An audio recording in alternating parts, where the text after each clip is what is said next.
Back in December 2012, a lot of people were freaking out over the idea that the world might end in some catastrophic event. And it was all thanks to the famous Maya calendar. This ancient way of tracking time had been the subject of endless speculation. But one of its biggest mysteries was definitely an 819-day count found in some versions of the calendar. No one could explain why it was there or how it worked, until recently, when a group of researchers from Cambridge might have finally cracked the code. First things first, how does the Maya calendar work? So the system the Maya civilization used to track days was based on something we now call the calendar round. Think of it like 3 interlocking gears. These are 3 cycles working together. The first is a 365-day solar year, known as Hab. The second is a cycle of 20 names, and the third is a cycle of 13 numbers, which forms a 260-day sacred calendar, called Solkeen. Just like we'd say something like December 25th, 2025, they named their days based on how these 3 cycles lined up. For example, here we have the day 3 Manik and the 14th of the month Hop. It takes 52 years for the 3 cycles to align in the same way again. After that, the days start repeating. But this is where things start to get more complicated and mysterious. On some Mayan monuments, we have also found enigmatic inscriptions pointing to the existence of another cycle, the 819-day count. There are about 20 examples of these inscriptions, mostly found in places like Palenque and Yaxchilan in Mexico. So it didn't seem random at all, and this calendar must have been hiding a big secret. Early research showed that the 819-day cycle was represented by one of 4 colors and the cardinal directions associated with them. Black was tied to the west, red to the east, white to the north, and yellow to the south. Researchers also discovered that this period of time could be broken down into 3 smaller cycles. One of 9 days, one of 7 days, and one of 13 days. Multiply them together, and you'd get 819 days. Pretty cool, but why did they do that? This color scheme and the 3 cycles seemed like a basic level of interpretation, and experts were pretty sure its real purpose was still hidden from us. Another thing researchers noticed is that this strange count of days was mostly shown using a Y glyph, followed by a number. But in some cases, they also added a glyph representing Kawil. This was a powerful Maya deity, often associated with creation and lightning. He was usually symbolized by a torch coming out of his forehead, representing the spark of life. But in the 90s, a study suggested that when Kawil's inscription showed smoke and fire coming from his forehead, it could actually represent the planets Jupiter or Saturn, or maybe even both. Wait, that means that the 819 days count could be linked to both planets in some way. From there, research focused on figuring out what that link might be. The first conclusion is that this calendar might have helped the Maya track the movements of those planets in some way. Then they started noticing something interesting. These cycles could be specifically tied to the synodic periods of Jupiter and Saturn. By synodic periods, we mean the time it takes for a celestial body, like a planet, to return to the same or nearly the same position as seen from Earth.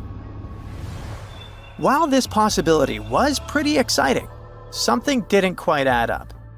Each planet moves very differently, and trying to fit multiple planets into an 819-day span just didn't seem to work.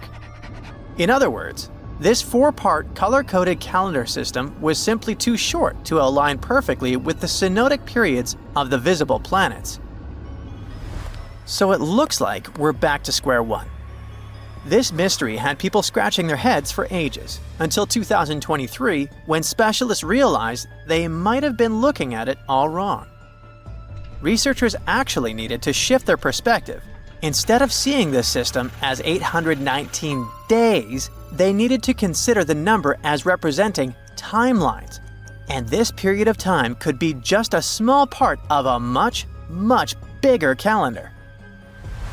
You see, as we said earlier, this cycle seemed to track the period when a planet became visible to people on Earth. To prove that these 819 cycles were timelines, not actual days, researchers needed a planet that could serve as a starting point to back up their theory. In this case, it was Mercury. And there's a pretty simple reason for that. Mercury's synodic period is 117 days, which fits perfectly into the calendar count. I mean, if you take 1819 and divide by 117, you get the number 7. So, Mercury is the only visible planet whose synodic cycle fits neatly into this period as whole numbers. Perfect. Now they had a solid starting point. From there, they needed to expand the calendar by increasing its length to 20 periods of 819 days. Suddenly, a pattern emerges. And just like that, all the synodic cycles of the planets fit perfectly into the system. For example, Saturn's synodic period from 378 days lines up perfectly after 6 819-day cycles. Venus aligns every 5 cycles. Jupiter every 19 cycles. And Mars, which takes the longest, needs 20 cycles. In other words, it takes about 45 years for Mars to align with the synodic periods of all visible planets. So, this is how researchers determined that the ancient civilization wasn't referring to days, but rather to timelines. The Maya astronomers came up with this count as part of a larger calendar system of 20 periods. But then a question comes up. Why was studying the synodic period so important to the Maya? Well, we don't have super specific answers about this mysterious calendar yet. But what we can say for sure is that the Maya truly believed in the powerful influence of the cosmos on daily life. So maybe they wanted to analyze how the movements of all the visible planets lined up with their other calendars. Of course, this system is just one part of the Maya's amazing and advanced understanding of astrology. And it wasn't just about using astrological cycles for planting and harvesting. They also had crazy specific knowledge, like how to predict solar eclipses. Archaeologists believe the Maya connection to the stars is reflected in the ruins of their world. Take the famous pyramid in the ancient city of Chichen Itza, located in Mexico's Yucatan Peninsula. If you look closely at the base of its staircase, you will see a snake's head carved in stone. But here's the coolest part. During the spring and fall equinoxes, when day and night are exactly the same length, the sun casts sharp, triangular shadows on the staircase. It creates the illusion of a snake slithering down the steps. Another example of how they use their knowledge of astronomy in their temples is in Tikal, Guatemala. Built around year 1 of the Common Era, this pyramid is considered one of the Maya's earliest astronomical complexes. And its alignment and orientation allowed them to track and calculate solstices and equinoxes with incredible precision. The Maya were skilled skywatchers. Just like we have modern-day high-tech observatories with round domes, they had something similar. Meet El Caracol. The name means snail in Spanish and refers to the spiral staircase inside the tower. Built around 906 Common Era, it was the perfect place to observe all the changes in the sky and track the movements of the sun, moon, planets, and stars. Unlike us today, with our telescopes, satellites, and advanced tools, the Maya relied entirely on naked eye observation, and that makes their achievements even more incredible. Once upon a time, I searched through the jungle, following a map poorly drawn on a piece of cloth. After days of walking, I reached an ancient Mayan temple. As soon as I stepped in, a strange noise echoed. I turned to leave, but suddenly the floor cracked beneath my feet. I fell into a 1,600-year-old tomb.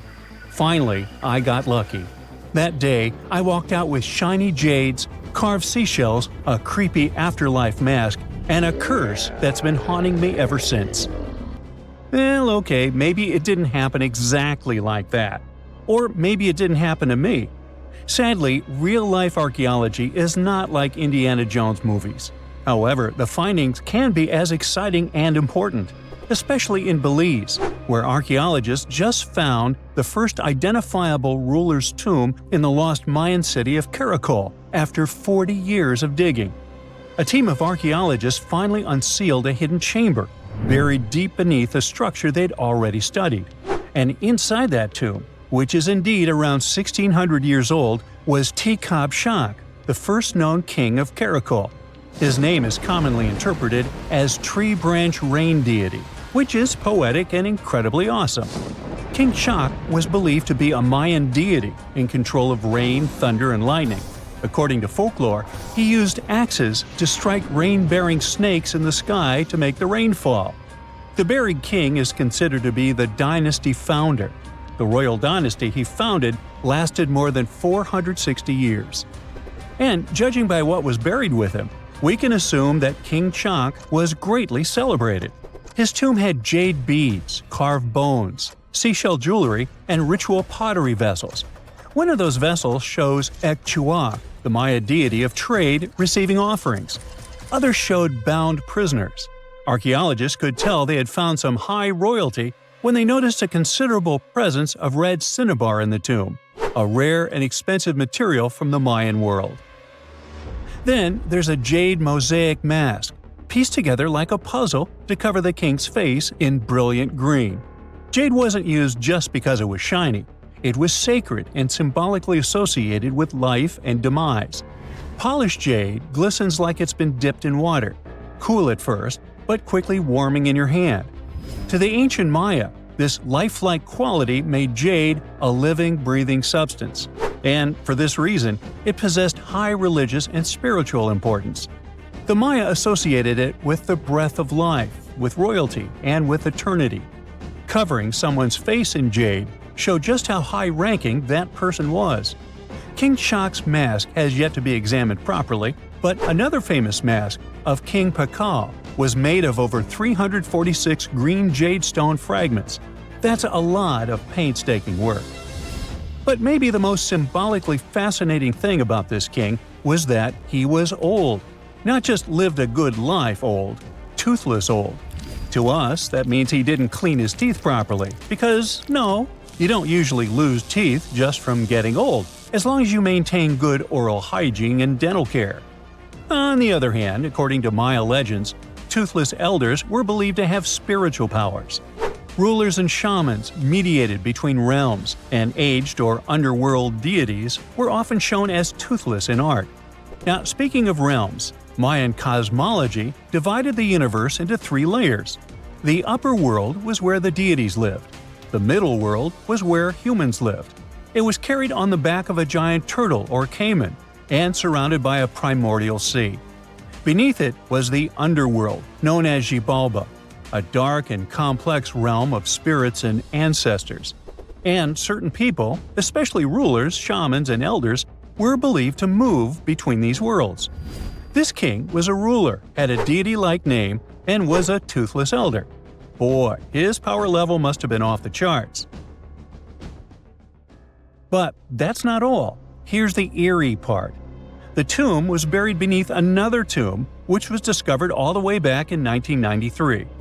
Archaeologists were investigating a different burial when they realized there was another chamber hidden beneath it, an interesting hiding place. Remarkably, it worked. For more than 1,600 years, no one found him. This makes Tikab Shak's tomb the first ever discovered at Caracol that can be definitely linked to a known ruler, thanks to hieroglyphs, burial context, and artifacts. Now, if you're not a geography or history buff, you've probably never heard of Caracol. Today, it's a remote ruin deep in the jungles of western Belize. But around 16 centuries ago, Caracol was one of the largest and most powerful cities in the entire Maya world. At its peak, it covered over 77 square miles, which, for reference, is larger than modern-day Belize City. His population was around 100,000 people. That's more than most cities in Europe had at that time. And it wasn't just big, it was advanced. Caracol had pyramids, ball courts, palaces, reservoirs, and a very complex road system. Stuff like limestone superhighways stretching miles through the jungle. Past excavations also turned up arrowheads, drills, spindle whorls, figurines, and everyday tools. King Shak's tomb was one of the 3 major tombs found in the northeast Acropolis. That's near Kana, the central archaeological complex at Caracol, and one of the tallest human-made buildings in all of Belize, even today. It reaches an imposing 141 feet high and contains multiple levels of elite residences and temples. But even with that size, finding tombs isn't easy at all. Most have already been looted. We don't know what else can be hidden there, and in some places, it's too risky to dig up without causing damage. That's why it took researchers decades to finally find something untouched. However, they were able to report over 850 burials and 175 tombs at Caracol over their 4-decade-long project. One of the earliest tombs, dating to around 350 CE, was a cremation burial containing ritual artifacts such as obsidian blades, atlatl spear points, and ceramic styles associated with central Mexico.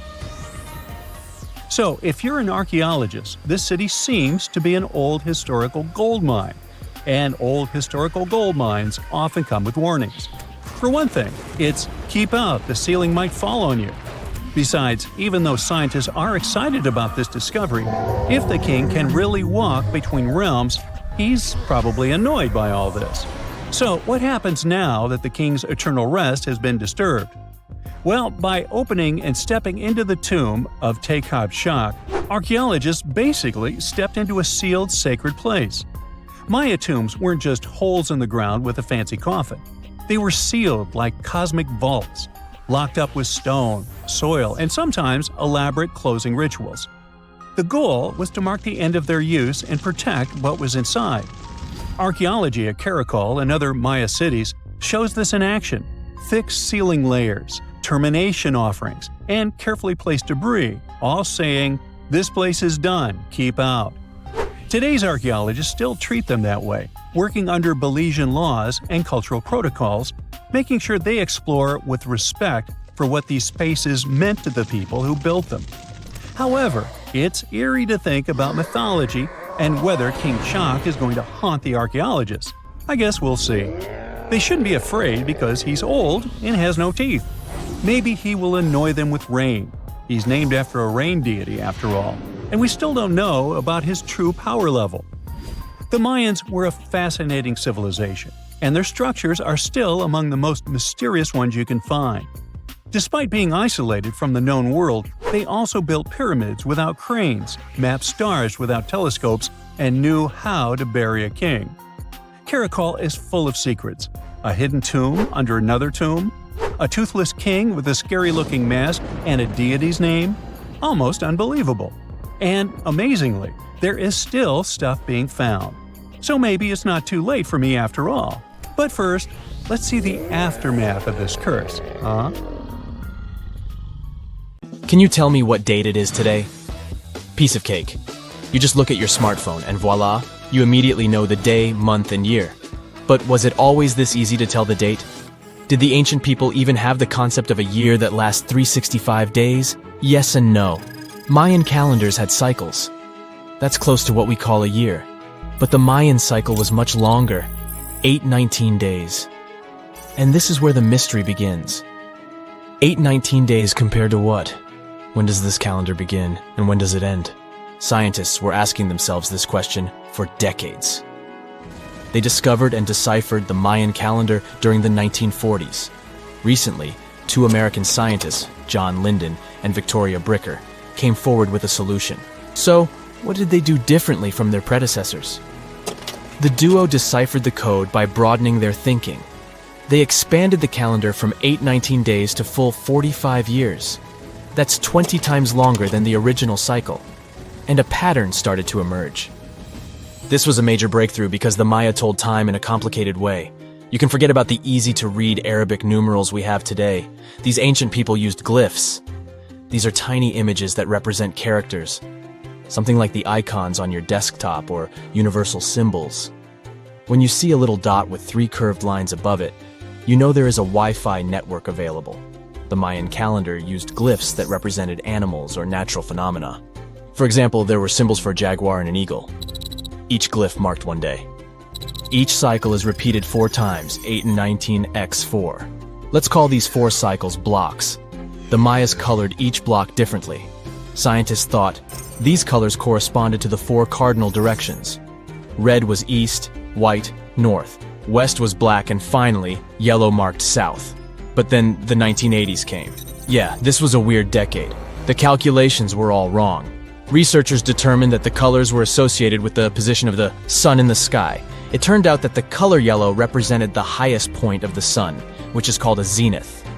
White was the lowest point, called the nadir. It seems that the calendar showed just how good the ancient Mayas were at astronomy. This is most evident at Chichen Itza. This principal Mayan city is located on the Yucatan Peninsula, Mexico. There stands an impressive step pyramid. It is dedicated to the feathered serpent deity, and its alignment is perfect. Something marvelous happens here twice a year, during the equinoxes, March and September. These are the times when the sun shines directly over the equator. On these 2 dates, the day and night last the same. At the site of the pyramid, sunlight first illuminates the sculpture of the serpent head at the base of the structure. Then it makes its way up the 91 steps. This creates the illusion that a snake is slithering down the pyramid. Even today, people gather to witness the sight. And it must have been more impressive when the Mayas completed the structure 1050-1300 CE. Do you know what a synodic period is? Neither do I. But Mayan astronomers did. A synodic period is the time that passes before a stellar body does a full lap. For example, this is the period between 2 full moons. When you look from Earth, this period lasts roughly 30 days. And the Mayas were looking at the skies non-stop. They carefully noted the synodic periods of all planets. From Venus to Saturn, these ancient astronomers kept records of nearly all celestial bodies. But what does this have to do with their calendar? The American researchers' calculations revealed the link. Let's take the planet closest to the Sun as an example, Mercury.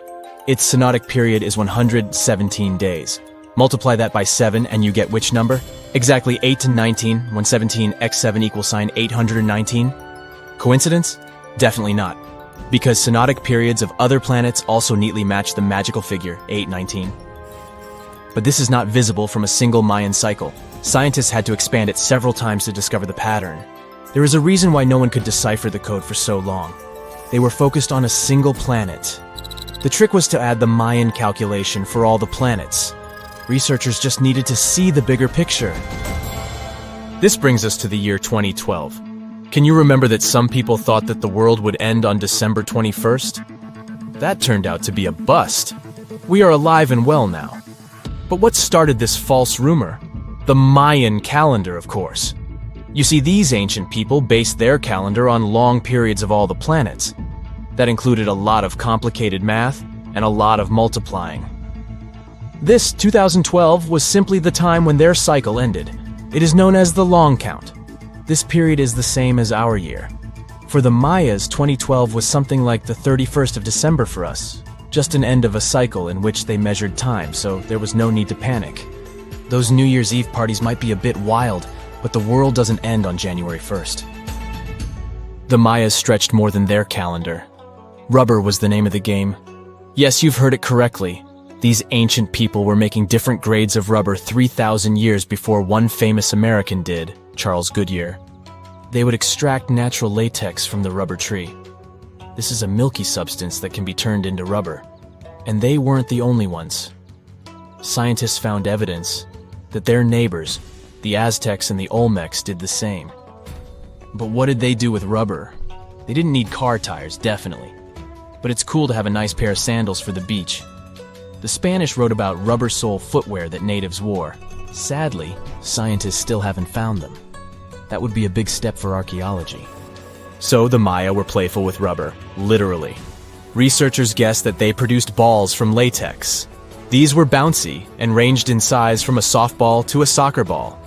A typical Mayan ballgame, pits, involved 2 hoops. You must be thinking basketball, but not quite. The hoops were set on walls, 23 feet high. Compare that to the NBA standard of 10 feet. And the hoop was the other way around. There is also a sweet side to the story of the Mayas. These ancient people enjoyed chocolate. In fact, the modern word chocolate probably comes from their language, xocolotl. This meant bitter water. Okay, you get the bitter part, but why water?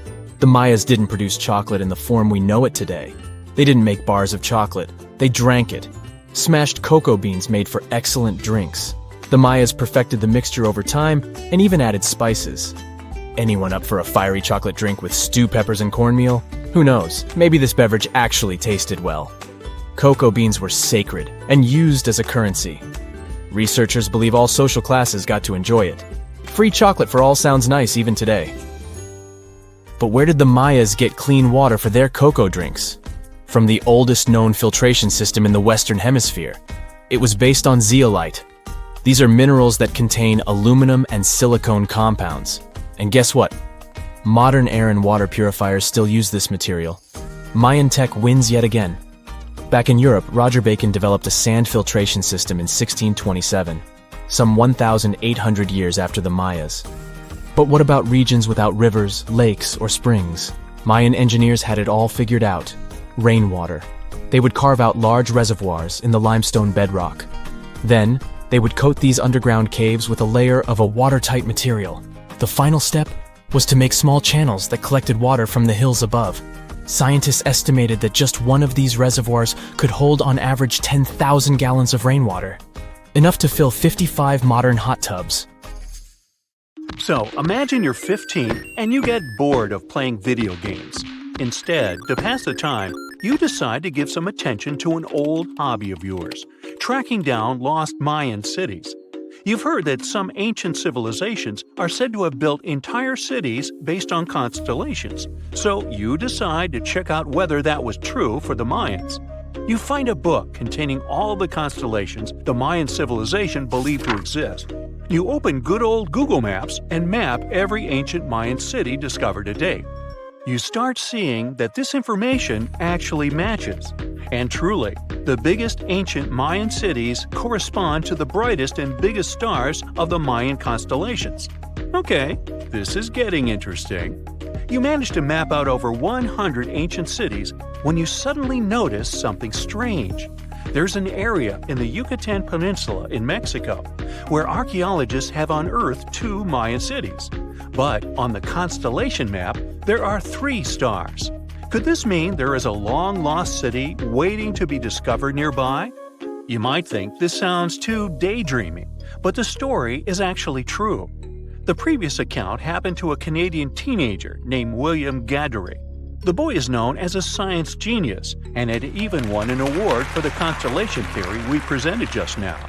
When he noticed that a 3rd city was missing from the 23rd constellation he was examining, he began to scour the internet for satellite pictures that could help him solve this mystery. He looked into images from NASA, JAXA, a Japan-based satellite company, and Google Earth. These images were still insufficient to answer his questions, so he reached out to a friend inside the Canadian Space Agency. His friend provided him with state-of-the-art satellite imagery that gave him the answer he was looking for. According to the images, there is a large square area right on the border of Mexico and Belize, which looks like the remains of a city.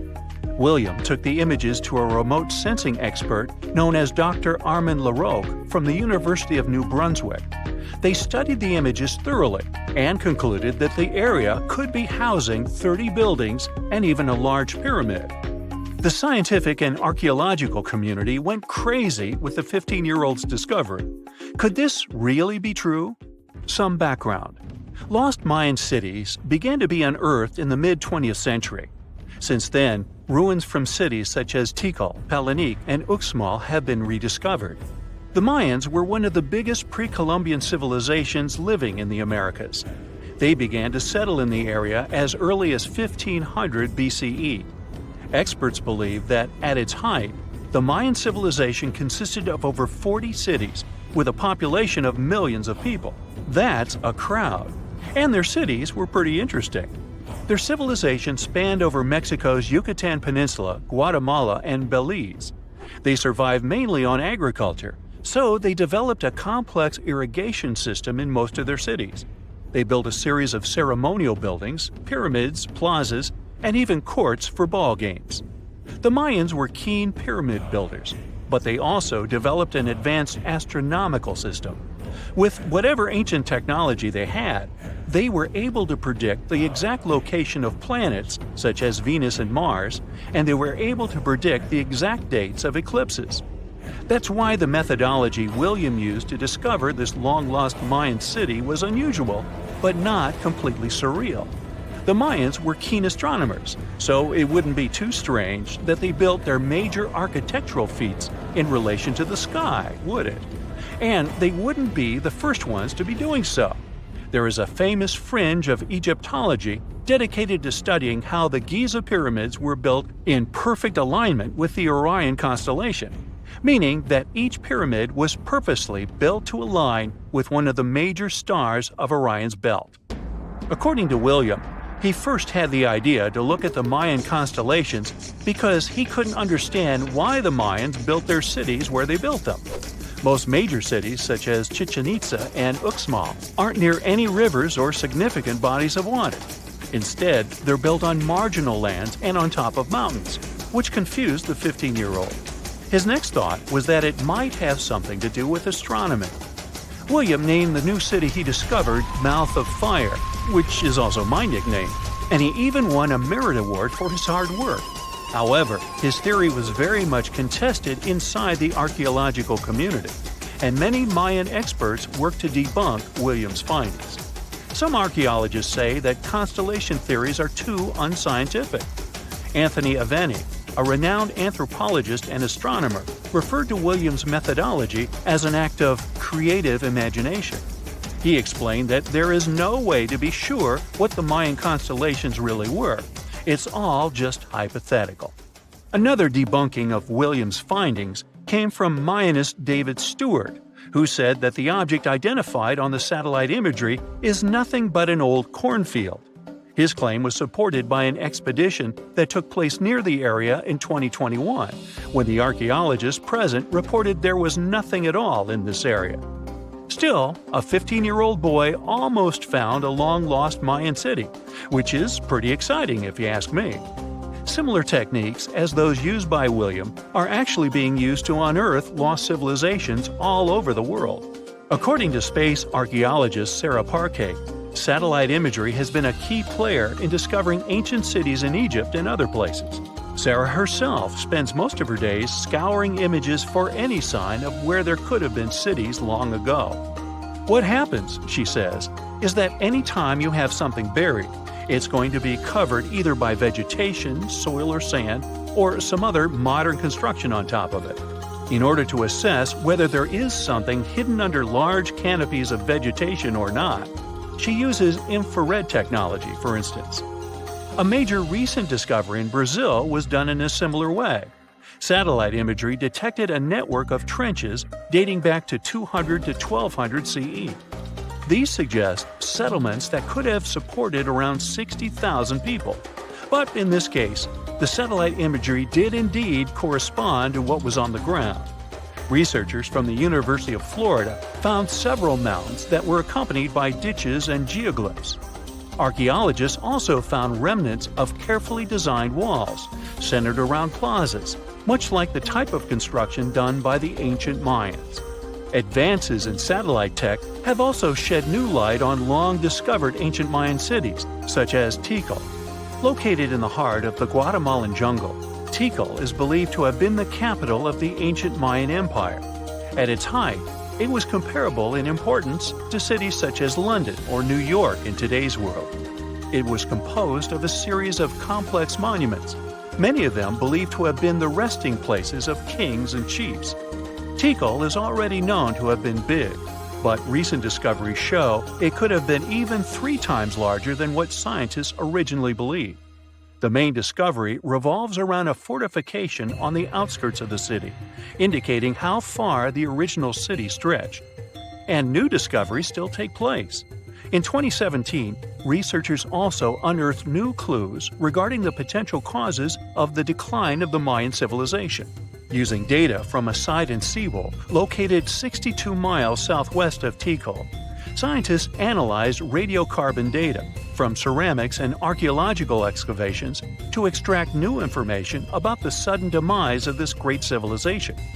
The information shows that, instead of a sudden collapse, the Mayans most likely collapsed in waves of social instability and political crises. These events are believed to have deteriorated Mayan city centers and began causing the dispersion of the Mayan population.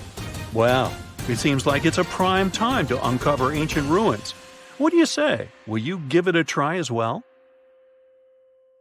Archaeologists were looking for the long-lost tomb of Cleopatra when they found something that seemed too good to be real. Roughly 43 feet underground beneath a ruined Egyptian temple, there was a perfectly straight tunnel, carved through solid sandstone. The tunnel is over 4,200 feet long, and so precise that experts called it a geometric miracle.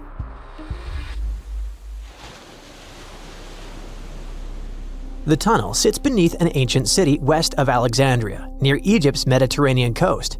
The team that found it carefully peeled back layers of stone and debris until they hit this passage, about 6.5 feet tall, cut cleanly into bedrock. There were no collapse marks or wandering curves, just precision. If you've ever tried to drill a straight hole into a wall at home and failed within seconds, imagine doing this underground for nearly a mile. Ancient builders had no GPS, no lasers, no modern surveying tools. Yet, this tunnel stays remarkably level over its entire length. That means they understood gradients, angles, and distance in a way that goes far beyond stack stones and hope. Engineers today rely on machines to maintain that kind of accuracy underground. These people relied on knowledge, repetition, and patience. Parts of the tunnel now sit underwater or collapsed, probably after several earthquakes that struck the region centuries ago. Some experts think the tunnel may have once connected the temple to water sources or ritual areas closer to the sea. Archaeologists noticed that the Egyptian tunnel is an exact replica of the Eupalinos tunnel in Greece. It's believed to be one of the most important engineering achievements of antiquity, which only makes the Egyptian tunnel more special. Underground passages in ancient Greece linked temples to sacred springs.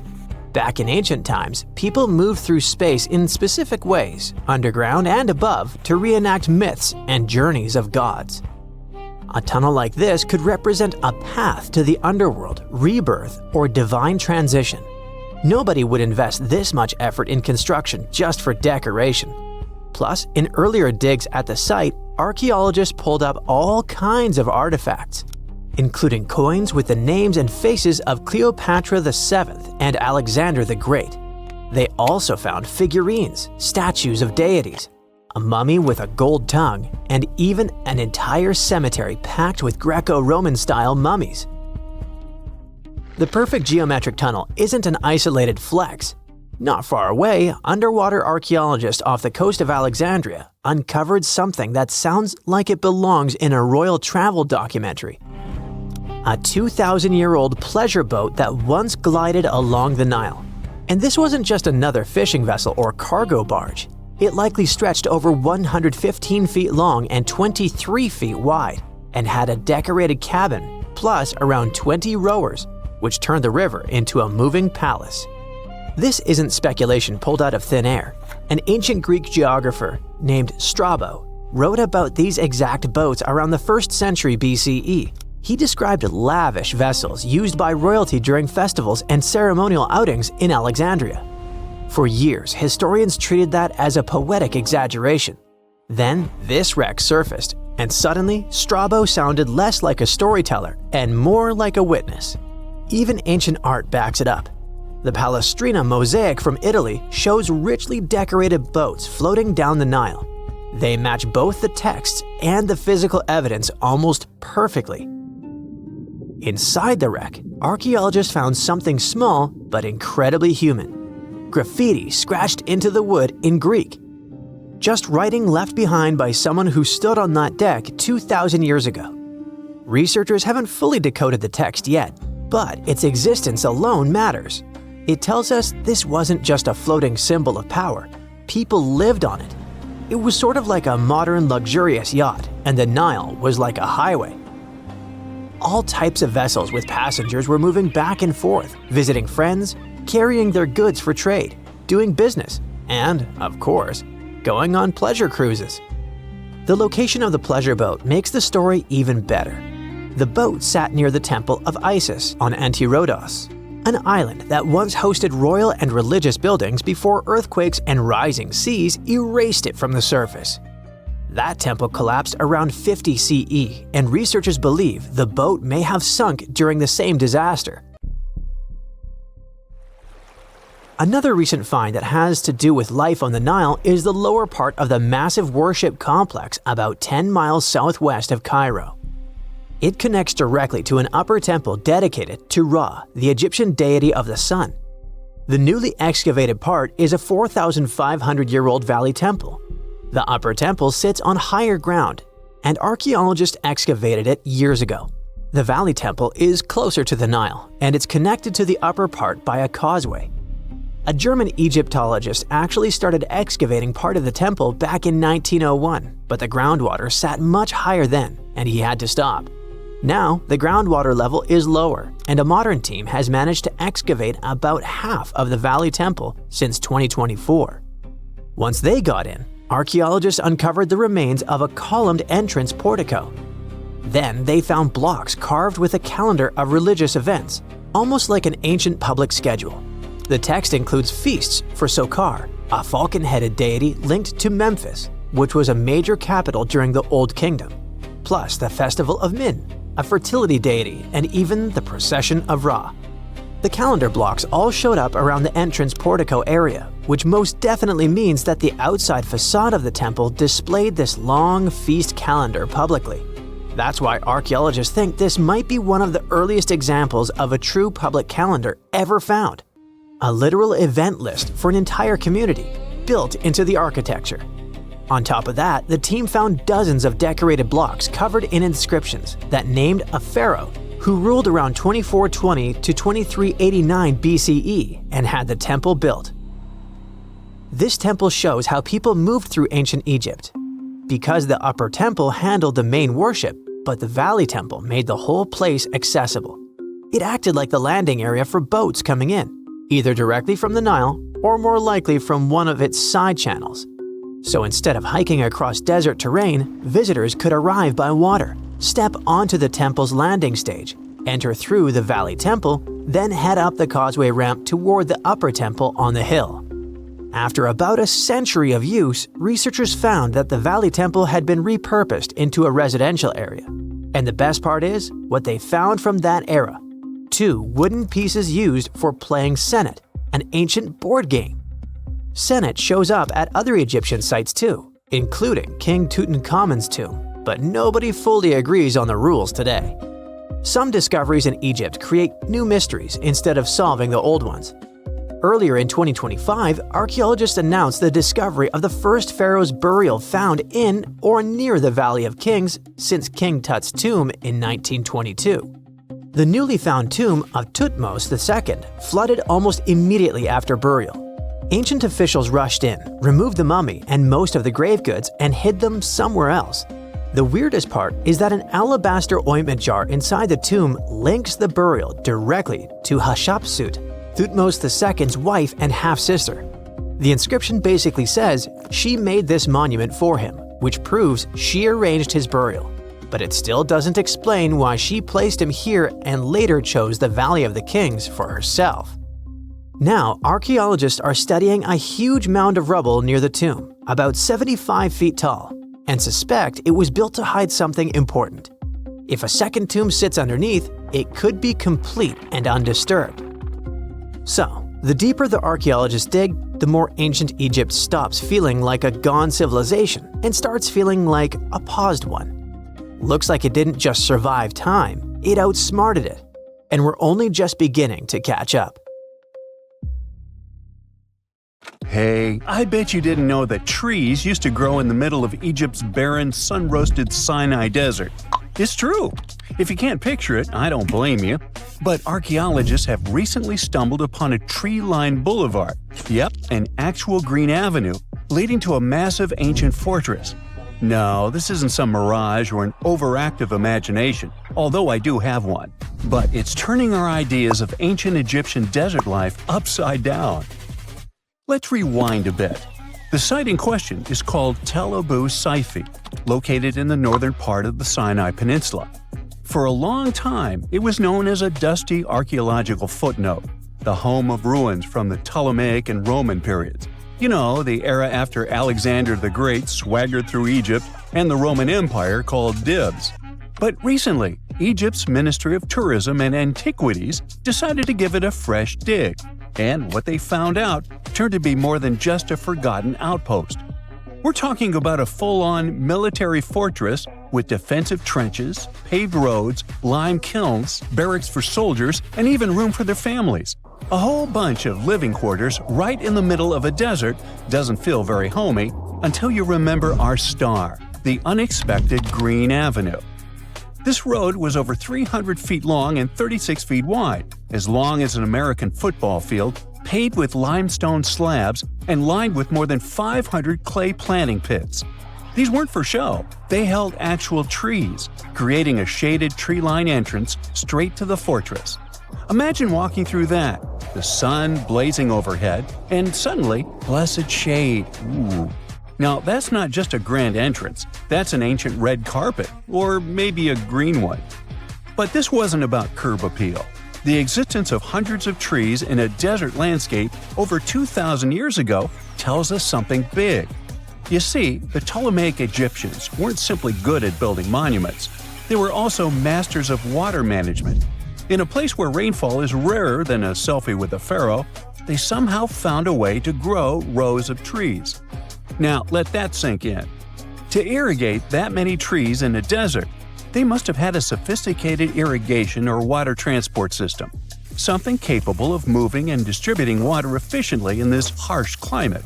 Maybe they channeled groundwater, or maybe they captured seasonal rain, or maybe ancient sprinkler systems. Okay, maybe not that fancy. But still, it's clear they were ahead of their time. Here's the thing, we already know the Egyptians mastered water control. They harnessed the Nile with ditches and canals to feed distant fields. So irrigation wasn't exactly a mystery to them. They had the skills and the knowledge. And sure, scientists still debate what the Sinai climate was like 2,000 years ago. But many believe it may have once been greener. After all, take one look at those dramatic mountains and rocky landscapes, shaped and sculpted as if by brute force of ancient rivers. And it's hard not to think that water once played a bigger role out there. Plus, archaeologists have found tons of evidence showing that Ptolemaic Egyptians cultivated fruits, vines, and trees on a large scale. In other words, growing a forest in a desert might feel wild to us, but to them, it was just another Tuesday.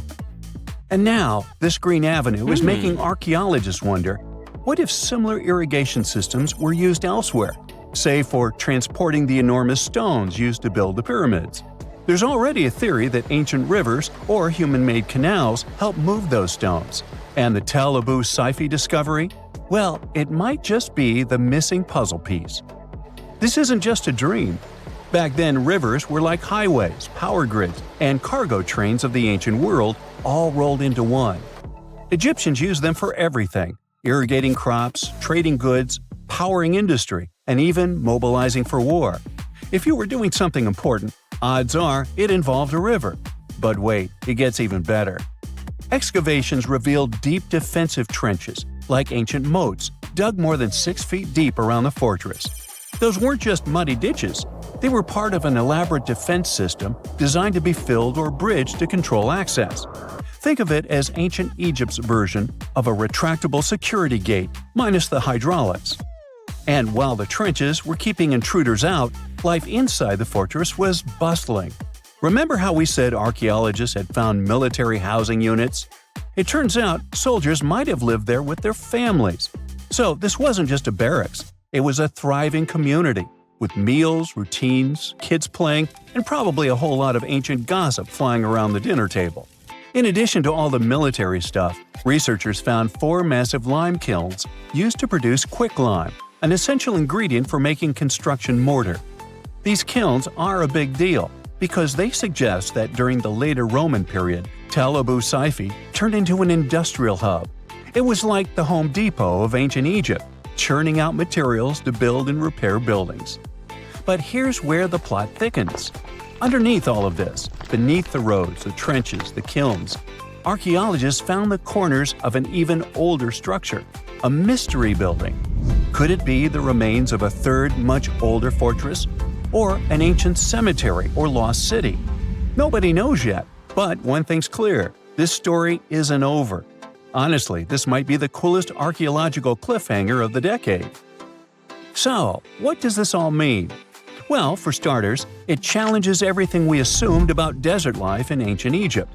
For the longest time, deserts were thought of as natural barriers, dry, deadly, and empty. But this find suggests that the desert might have once been green and full of life, not because the climate was dramatically different, but because the Egyptians were incredibly good at bending the environment to their will. They didn't just survive in the desert, they transformed it. It also adds fuel to the fire in the age-old debate about ancient Egyptian tech. If they could build a fortress with tree-lined roads, moats, irrigation, and industry in the middle of the Sinai, is it really such a stretch to imagine they could engineer water channels to move pyramid stones? Forget the Ancient Aliens TV show. Sure, it's entertaining, I'll give you that, but it makes us forget something crucial. Those people were brilliant. A lot of what we call modern technology is recycled ancient ingenuity. And who knows how much knowledge we've lost over time. Meanwhile, the dig continues.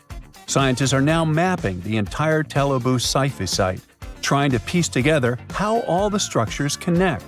Some want to analyze soil samples to find traces of old tree roots and maybe even figure out what kinds of trees once grew there.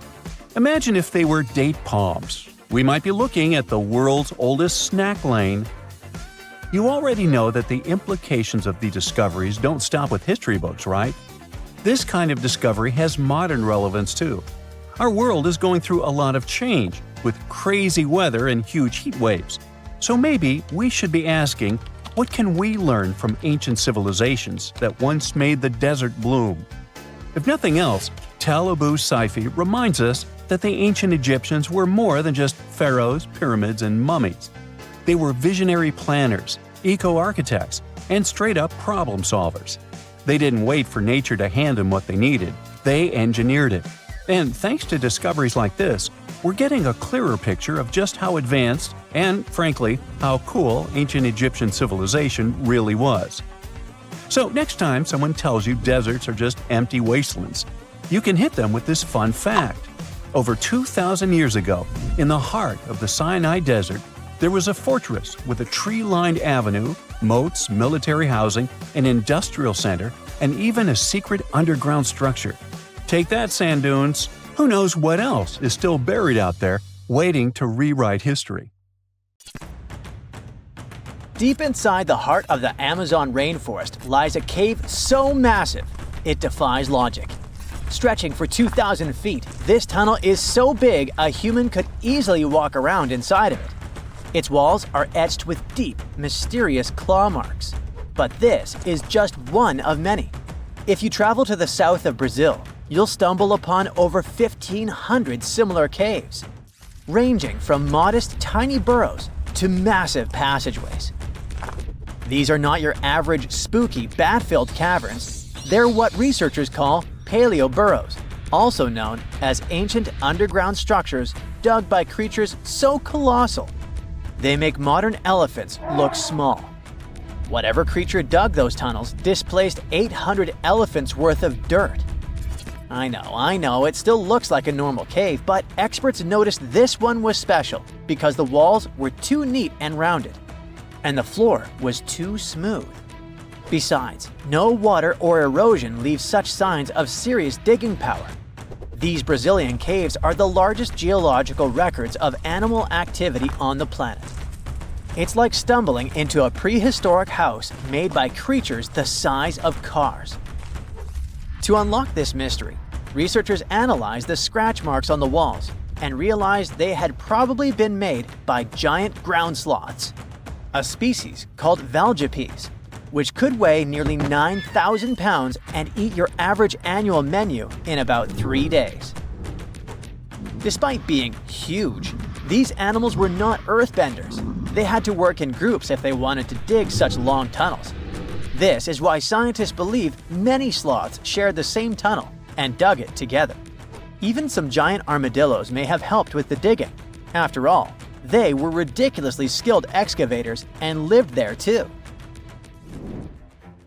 Okay, but why would a giant sloth or armadillo need a 2,000-foot-long underground lair? Great question. And the truth is, scientists aren't totally sure. It doesn't make sense for them to dig tunnels this massive just to escape predators, especially since the tunnels were big enough for a saber-toothed tiger to crawl in, for example. So, unless they installed prehistoric security systems, this theory has holes. Haha, pun intended. The best bet is probably climate. Back then, everything was drier and colder, and some species of giant sloths were living their best lives back when Earth was transitioning between cold and warmer periods. Their big bodies usually protected these animals from temperature changes, but drastic fluctuations probably made them hide in order to survive. Besides, just like modern sloths, giant sloths probably had a hard time maintaining their body temperature, and going underground for a while is a great way to protect your babies and save some energy. After all, the bigger you are, the more energy you spend. Some scientists believe these tunnels might have had rotating tenants. One sloth moves in, digs a bit, leaves some scratch marks, moves out. And sometime later, another one crashes there and adds its own decor touches. A hostel for ancient megafauna. All evidence points to a more timeshare situation than a prehistoric private property. After all, these creatures weren't exactly social butterflies. Most sloths and armadillos usually keep things strictly one-on-one, just mom and baby. Yeah, dad sloth stuck around only for the good part. But you probably noticed one tiny detail here. These guys are not around anymore. They went extinct 11,000 years ago, right around the time humans started to get popular on Earth, when another ice age was ending. In fact, 80% of all mammals that were heavier than 2 pounds disappeared then. The first culprit is, of course, the usual suspect: humans. Around 10,000 years ago, a wave of skilled hunters using distinctive tools like spear points spread across North America. The theory goes that American animals weren't used to this new predator, making them easy targets. Once the big plant eaters started vanishing, the big meat eaters followed. They didn't have enough food to survive, and it wasn't just excessive hunting that caused some damage. Early humans may have also harmed ecosystems in ways that made survival harder for large species. But wait, there's another suspect: climate change. Around the same time, Earth's climate got a major shakeup. The climate was going from super cold to only slightly cold. Just so you know, Earth's temperature was about 46 degrees Fahrenheit, making seasons change and plants perish. And if plants are no longer around, big animals that eat them, like our friends giant sloths, have less nutrition, making them even more vulnerable. Many scientists now think that both human impact and climate change played a role, just in different ways depending on the region. In some places, humans may have tipped the balance. In others, nature itself did the job. Either way, it was a perfect storm that ended the age of giants. Turns out, being huge isn't always a plus. Giant animals tend to live longer and reproduce slowly, which makes them sitting ducks when disaster strikes. Besides, it takes a long time for these guys to bounce back. After dinos disappeared, for example, it took 15 million years for new mega mammals to stomp onto the scene. The last major extinction happened around 12,000 years ago. Not really enough time for brand new massive beasts to evolve. Today's biggest ground animals, like elephants, rhinos, and bison, aren't newcomers. They're actually the tough survivors of that ancient chaos. And, well, at least we still live alongside the blue whale, the biggest mammal ever. But why did some prehistoric animals get so gigantic in the first place? Well, being big has some perks, in spite of all the extinction thing. It keeps you safe from predators and helps you win the fight for food. If plant eaters bulked up, predators had to level up too, just to keep up. And the environment plays a big role. You see, cold-blooded animals might grow bigger in hot places to stay cool, and warm-blooded giants thrive in cold places to stay warm. One paleontologist even suggested that some dino-sized vegetarians needed those massive bellies just to digest the tough, woody plants of their time, as if they had a salad bar inside their bodies. There's also the thing with oxygen. Back then, Earth's atmosphere had way more of it. That's a big deal, especially for creatures with less efficient breathing systems like insects. Higher oxygen levels meant their bodies could handle more growth and more activity, kind of like nature's turbo mode. We also have to discuss bones, specifically the lighter ones. Many huge dinosaurs had air sacs built into their skeletons, just like modern birds.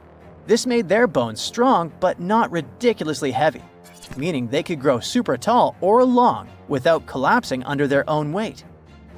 Those air sacs also helped with cooling down, which is super important when you're basically a walking oven of muscle. On the flip side, modern mammals are limited by gravity and biology. Bigger bodies need stronger hearts, lungs, and blood pressure just to keep functioning, and land doesn't offer much support. This also explains why whales got even bigger than dinosaurs. The ocean acts like a natural support system, which pretty much means that buoyancy helps hold up all that mass. So blue whales can hit a jaw-dropping 330,000 pounds without turning into pancakes. On land, that kind of size would be a serious health hazard. So ancient giants weren't just freaks of nature.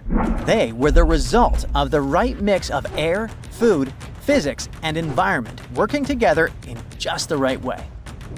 The whole extinction event surely is a bummer for giant sloths that worked as gigantic engineers of nature, but it surely prevented us from sharing the planet with insects the size of crows, like some types of griffinflies or millipedes reaching almost 6 feet in length. Yikes! Now, if you'll excuse me, I'm going to appreciate modern sloths. Slow, small, and thankfully incapable of terraforming the landscape and giving me insect-related panic attacks. In 1850, French scientist Auguste Mariette went to Egypt looking for manuscripts, but accidentally found a head of a sphinx sticking out of the dunes. He cleared the sand and figured out the sphinx was guiding the entrance to some underground construction. Several months later, he finally entered the Serapeum of Saqqara. Inside, he found an enormous granite sarcophagi with remnants of 64 bulls. Scientists are still amazed by the tech that the ancient Egyptians used to transport those enormous boxes. The Serapeum was built around the year 3000 before the Common Era. It was an underground tomb built to honor the sacred Apis bulls of ancient Egypt. It had a long hallway, almost 500 feet long, with giant stone rooms on both sides. Some of the sarcophagi weighed as much as 50 average cars, and all of them were made with super precision with exact 90-degree angles. These sarcophagi were beautifully decorated with hieroglyphs and carvings that told stories about the lives and importance of the Apis bulls. Now, there are 24 sarcophagi left. In ancient Egypt, Apis bulls were very special animals connected to the deity Ptah. They thought the bulls carried Ptah's spirit and wisdom, helped the pharaoh, and protected the Egyptians. Priests looked for special markings on young bulls to find Apis bulls. It could be a white triangle on its forehead, which symbolized divine light, a shape on its back like a vulture's wing, and a scarab shape under its tongue, which stood for rebirth. If a bull had these signs, they believed it was chosen by Ptah and treated it like royalty. The chosen bulls lived in a special temple in Memphis, the city where they worshipped Ptah. They received the best care and offerings from visitors who wanted their blessings. When an Apis bull passed away, it was treated with great honor and mummified. When Mariette entered the Serapeum, he noticed traces of rollers on the gallery's floor and found 2 wooden horizontal winches. Each had 8 levers. Later, other explorers saw double rails. The burial chambers were lower than the hallway floor. To get the boxes into place, workers filled the chambers with sand so the sarcophagi could be rolled in straight. Then they slowly removed the sand to gently lower the boxes into perfectly cut spaces in the bedrock. A carved stone sign found in the Serapeum said it took 28 days to move just one sarcophagus and its lid into its spot during the time of Ptolemy II. The extreme precision of the sarcophagi with 90-degree angles also has an explanation. Ancient Egyptians wrote texts, or rather, papyrus, on geometry a long time ago. It shows that they knew the approximate number pi and could calculate the volume of a pyramid with its top cut off. If they could figure out complicated math like that back then, it makes sense that they could also carve perfectly flat surfaces 500 years later. All this sounds pretty legit, but some people think certain things don't add up here. The size of boxes is way larger than the size of bulls, yet they buried pharaohs in tiny coffins that barely fit their bodies. The sarcophagi are made out of granite with crazy precision, and they could have just used limestone, which would have made things way easier. The transportation of the boxes seems pretty simple, but only in theory. If one person could pull about 440 pounds, then at least 250 people would be needed to pull just one box. The tunnels in the Serapeum are really narrow, only about 2 feet wider than the boxes themselves. There's no way hundreds of people could have squeezed into those tight spaces to pull the boxes. And even if they did, how would they turn the box in the cramped corridor, lower it into its niche, and place it perfectly in the middle? Somehow, they did this 24 times, and every box is centered perfectly. Plus, the chambers were dusty, and there were no signs of soot from lamps. This means they must have worked in almost complete darkness. The real use of the boxes could also be different. A long time ago, even before the Egyptian pharaohs ruled, the local people already knew how to use fermentation. It happens when tiny organisms called yeast eat certain ingredients like starch and turn them into gas and ethanol. So someone in ancient Egypt probably put food like barley, bread, and even meat inside a giant stone box, then closed it tight with a heavy lid. These stone boxes, carved from granite, were so precisely made that they were almost completely sealed, so nothing could escape from it. As the yeast inside the box started working, it created more and more CO2 gas. It built up pressure inside the box. The granite boxes were incredibly strong. They could handle more pressure than a car tire can hold. When granite was squeezed under such pressure, its crystals produced a tiny electric charge. This effect was possible because granite contains quartz, a material that reacts to pressure this way. The process also needed meat or animal parts, possibly to help the yeast grow better. Meat contains something called oleic acid, which yeast needs to keep growing and to survive the bad effects of the ethanol it produces.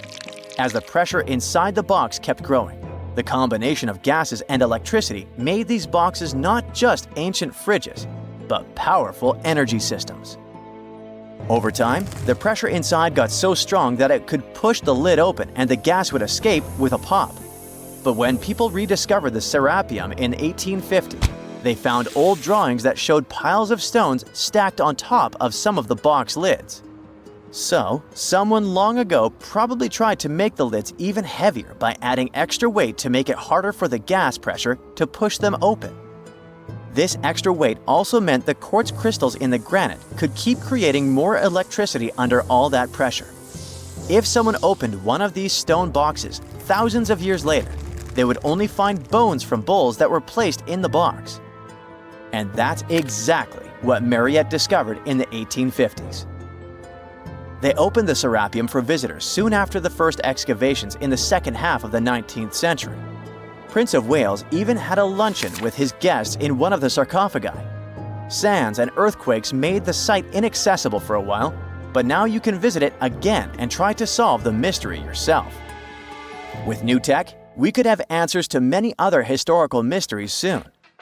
A team of scientists at Chicago's Field Museum of Natural History recently used a special CT scanner to learn more about ancient Egyptian mummies without unwrapping them.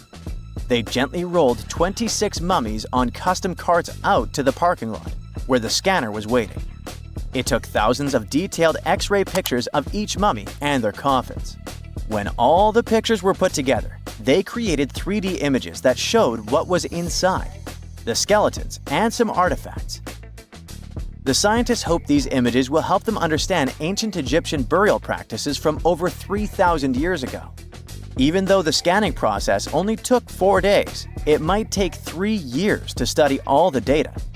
But scientists were able to learn some personal details about the mummies. One of the most popular mummified individuals at the museum, Lady Chineta, was a woman who lived in ancient Egypt about 3,000 years ago. It looks like she passed away in her late 30s or early 40s. To make sure her body looked complete for the afterlife, embalmers put stuffing in her neck to keep it from collapsing. They also placed artificial eyes in her sockets, so she would have eyes in the next world. She was wrapped in fancy linen and placed in a beautifully decorated coffin. The scans revealed that it had been carefully crafted with a slit at the back, which embalmers used to fit the body. There were also some artistic details on the surface, like markings for her knees. It looks like her burial was on the scale of a high-end luxury car. The South Pole is more than penguins and endless snow. There's a hidden ghost world within it. Look, it's right here on the globe. Don't confuse Antarctica with the Arctic, which is at the top of our maps. Much smaller in size, and, let's face it, way less mysterious. The ice sheet covering Antarctica is about 1 to 3 miles thick, which is up to 16 Eiffel Towers stacked on each other.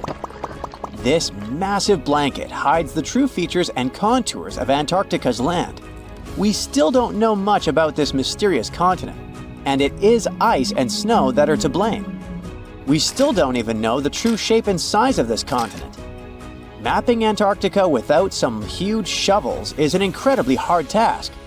But satellites learned to penetrate the ice with their cameras. And now we know there's actually an enormous, dramatic ancient landscape beneath the snow. The ghost of the past. About 90 million years ago, Antarctica was a much warmer place. It was actually a lush rainforest with tons of plants and probably teeming with life. It even had rivers flowing through it. Then the ice came. This happened about 34 million years ago, during the transition from the Eocene to the Oligocene, when our planet cooled significantly. It was the beginning of one of our several ice ages. The land remained, but now was hidden under ice and snow that got thicker and thicker.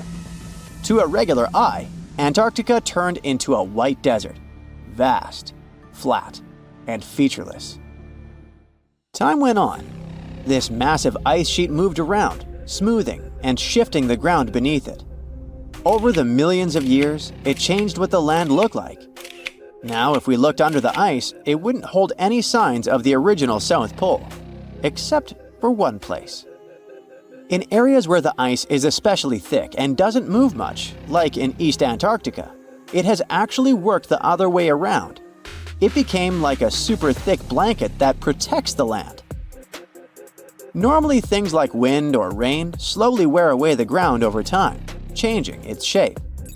But since we have this protective ice blanket, it prevents these natural processes from reaching the stuff underneath. So, the ground stayed almost the same for millions of years, like it's been frozen in time.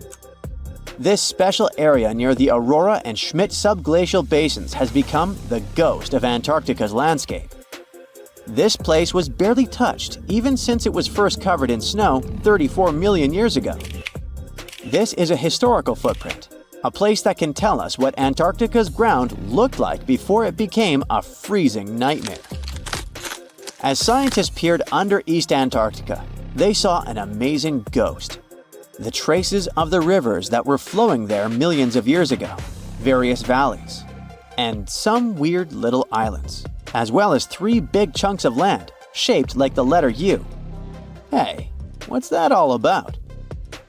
You see, the continents on our planet are moving constantly, sliding along the red-hot lava mantle like cereal on milk. Over history, they came together and broke apart several times. Hundreds of millions of years ago, several continents were a part of one enormous Gondwana. Antarctica was one of them. It used to be one huge landmass. But when Gondwana broke apart, the poor continent got stretched by tectonic forces. Parts of land were pulled away from each other. Whoosh! And they got torn apart. And that's how we got these big chunks or blocks of land under thick layers of ice. In any case, scientists now want to explore this ghost a bit more. But to study it deeply, they need to actually drill down through the ice, like using a straw to get to the bottom of a thick shake. This will help them pick up some rocks and dirt from way below to learn more about the Earth's history and climate. Antarctica is the 5th largest continent in the world, approximately bigger than the entirety of Europe or Australia, competing with the entire South America in size. Aside from East Antarctica, we discussed there are several more regions: Antarctica Peninsula, South Pole, West Antarctica, and the Ross Sea. The continent is basically a frozen sandbox, and all its hidden, mysterious landscape is actually less explored than Mars's terrain. We only know for sure that without ice, it wouldn't just be flat and empty, but an entire world full of big mountains, huge canyons, and even fiery volcanoes. Some of these volcanoes are so huge that they peak above the layers of snow. In West Antarctica alone, there are at least 138 volcanoes, though only about 8 or 9 are active today.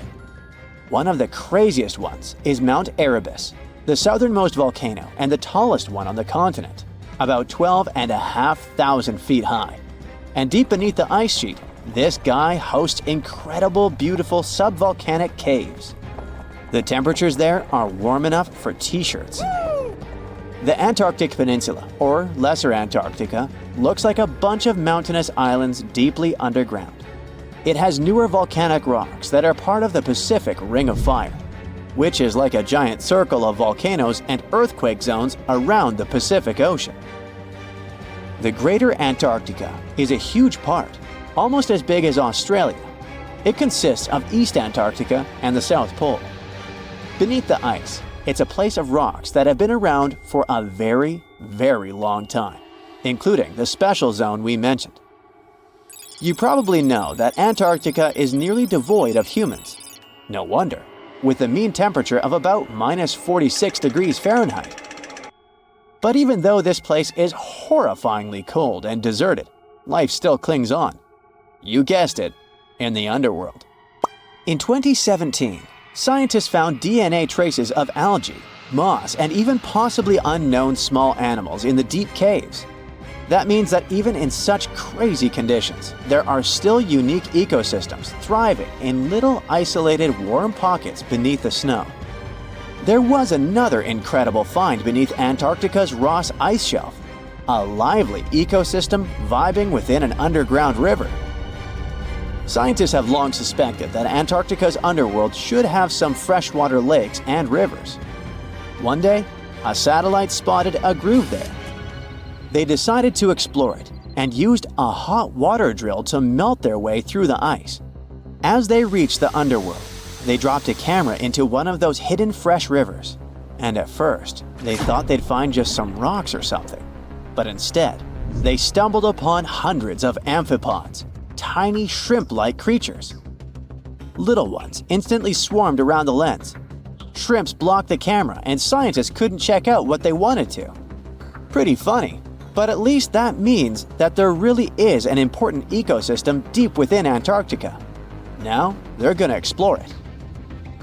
And all this is just the beginning of the mysterious underworld. Antarctica's snow also hides the deepest canyon on Earth under the Denman Glacier. Well, Mariana Trench is still the deepest point on Earth, but it's a part of the oceanic crust, geologically speaking. Also, in 1958, explorers found a huge mountain range under the ice, as big and tall as the famous Alps Mountains. The range stretched for about 745 miles with peaks as high as 1.7 miles.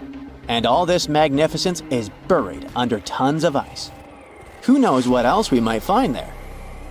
Antarctica holds about 60% of our entire planet's fresh water, which means it would be pretty bad if it melted.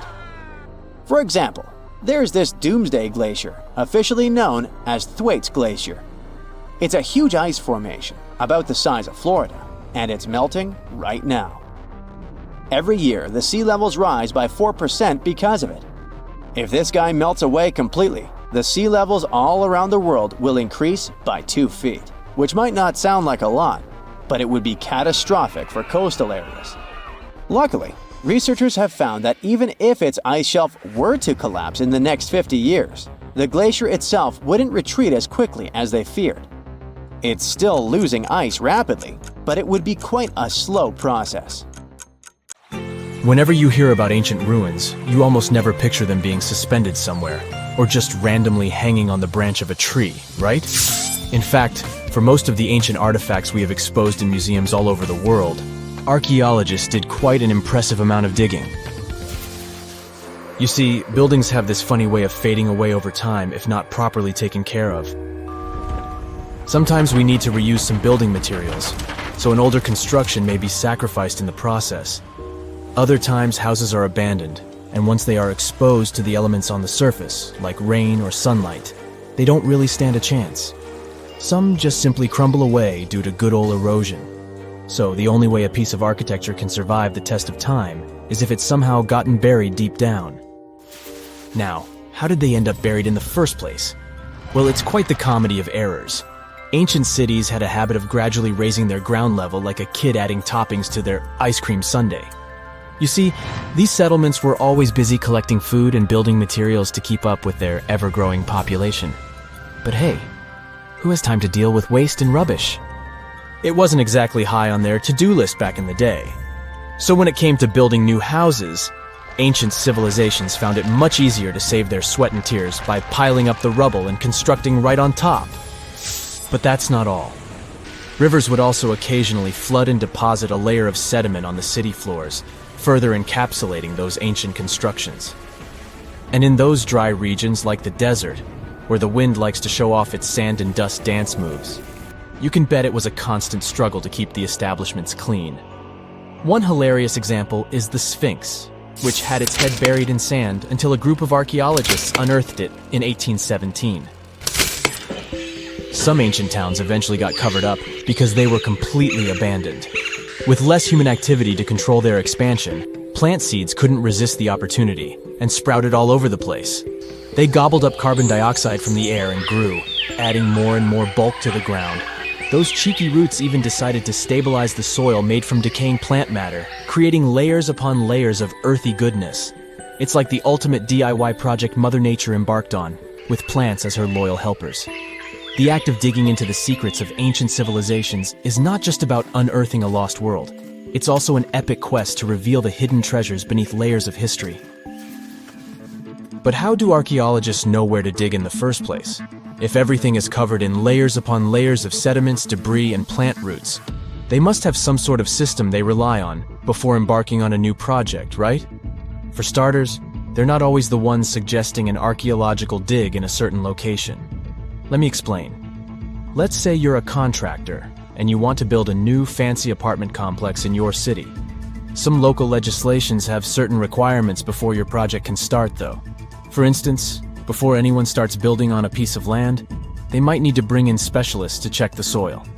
These clever folks can be archaeologists, geologists, or paleontologists, and they need to keep an eye on things during development. If any artifacts or ecofacts, fancy word for organic remnants, are discovered, these experts swoop in to excavate and study them. But what about sites that have nothing to do with bulldozers and yellow hats? Archaeologists have more than one trick up their sleeves when it comes to locating ancient hotspots. They dive deep into historic records with a healthy dose of detective work. By sniffing out old documents and maps, they can piece together the puzzle of human activity in a specific area. If a site has been visited before, it's even better. Finding records of past excavations or historical accounts can give archaeologists lots of information on where to continue their treasure hunt. Before archaeologists start swinging their shovels, they engage in a bit of a visual scan mission. Armed with a grid system, they'll stroll around the site, keeping their eyes peeled for any artifacts that might be hiding just beneath the Earth's upper layer. From groundstone tools to historic glass and even ancient garbage dumps, yes, they're also valuable. These keen-eyed explorers can spot signs of human activity faster than most people. If they stumble upon midden soil, fancy term for a garbage dump, they know for sure that humans once called this place home. Archaeologists don't just rely on their trusty shovels, though. They have an arsenal of gadgets to aid in their search for hidden wonders. Geophysical tools are like their secret weapons. Take the resistivity meter, for example. This clever contraption measures the electrical component of the soil and any buried features or artifacts. A buried wall, for instance, will create a different resistivity reading than the surrounding soil. Magnetometers and ground-penetrating radar work in similar ways, showcasing potential hints of ancient treasures in the soil. And who could forget our trusty old friend, the GPS? It helps archaeologists map out precise locations, like a high-tech treasure map, leading them straight to their pot of gold. Care to virtually visit some of the most important archaeological sites in the world? Well, follow me. In the United Kingdom, for instance, you'll find this interesting place called Stonehenge. It's one of many henges scattered around, but this one really takes the cake. Picture this: massive ancient stones standing tall and proud, arranged in a funky outer ring and an inner horseshoe, with some smaller stones thrown in for good measure. And guess what? These amazing stones have been around for over 5,000 years. Talk about a serious case of rock-solid longevity. Now, here's where it gets interesting. According to local folklore, the legendary wizard Merlin whipped out his magic wand and poof! He teleported these massive stones all the way from Ireland. Apparently, some giants had assembled them there, but Merlin decided they would look much better at their new location. Others think it's just the ruined remains of an old Roman spiritual edifice. These amazing structures were built by our Bronze Age ancestors. With their simple tools and limited tech, they managed to create this monumental masterpiece. Impressive, right? Unfortunately, there's still so much we don't know about this area.